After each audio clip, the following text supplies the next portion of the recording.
ದುರ್ಜನರನ್ನು ಆತ್ಮೀಯರನ್ನಾಗಿಸೋದು ಕಷ್ಟ, ಮೈತ್ರಿಗೆ ಒಳಪಡಿಸೋದು ಕಷ್ಟ, ಅವರನ್ನು ಅಧೀನವಾಗಿಸೋದು ಕಷ್ಟ, ಅವರು ಮಾತು ಕೇಳುವಂತೆ, ಒಳ್ಳೆಯ ಮಾತು ಕೇಳುವಂತೆ ಮಾಡಿಕೊಳ್ಳೋದು ಕಷ್ಟ ಅಂತ ಒಬ್ಬ ಪ್ರಜ್ಞೆ ಹೇಳ್ತಾನೆ.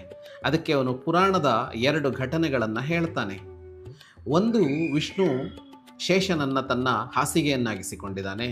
ಹೇಳಿ ಕೇಳಿ ಸರ್ಪ, ಆದರೆ ಅದು ವಿಷ್ಣುವಿಗೆ ಅಧೀನ ಆಗಿದೆ. ವಿಷ್ಣು ಹೇಳುವ ಮಾತನ್ನು ಕೇಳುತ್ತೆ ಅದು. ಆದರೆ ಅದೇ ವಿಷ್ಣು ಕೃಷ್ಣನಾಗಿದ್ದಾಗ ಸಂಧಾನಕ್ಕೆ ಅಂತ ದುರ್ಯೋಧನನ ಬಳಿಗೆ ಹೋದರೆ ದುರ್ಯೋಧನನನ್ನು ತನ್ನ ಸರಿಯಾದ ಮಾತಿನಿಂದ ಒಪ್ಪಿಸೋದಕ್ಕೆ ಅವನಿಗೆ ಆಗಲಿಲ್ಲ. ಯಾವುದು ಸರಿಯಾದದ್ದಾಗಿತ್ತೋ ಅದನ್ನು ದುರ್ಯೋಧನ ಒಪ್ಪಿಕೊಳ್ಳಲಿಲ್ಲ.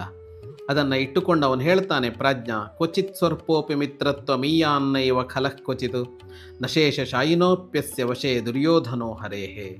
ಸರ್ಪವನ್ನೂ ಒಲಿಸಿಕೊಳ್ಳಬಹುದು, ದುಷ್ಟನನ್ನು ಒಲಿಸಿಕೊಳ್ಳೋದಕ್ಕಾಗೋದಿಲ್ಲ. ಶುಭಂ ಭೂಯಾತ್.